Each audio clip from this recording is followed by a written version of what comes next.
today we are here in South Tampa showing you a new construction that you should not miss. So let's check it out. Relocating to Tampa Bay sounds exciting until you realize how many decisions you actually have to make.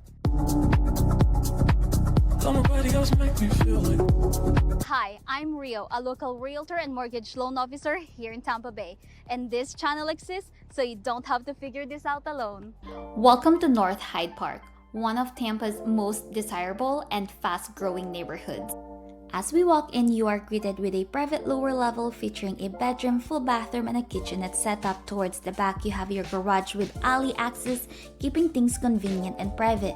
This setup is perfect to have some space from your guests or use it as a rental income to offset your mortgage.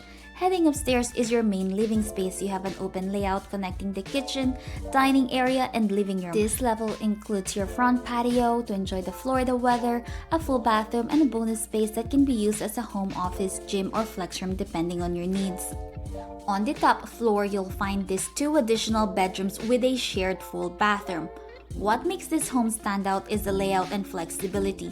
Whether you are relocating to Tampa, investing, or planning long-term living, this setup gives you option. And then you'll find your primary suite, complete with a walk-in closet and its own private bathroom, giving you that comfortable retreat at the end of the day. If you'd like to schedule a private tour and see this home in person, all of my details will be in the description box below. This builder is also offering incentives for qualified buyers. If you want to learn how you can qualify or get more details about this home, comment down below. If you are thinking of moving to Tampa Bay, send me a message. I'll build you a custom relocation plan. No pressure, just clarity. Yeah. Don't nobody else make me feel like.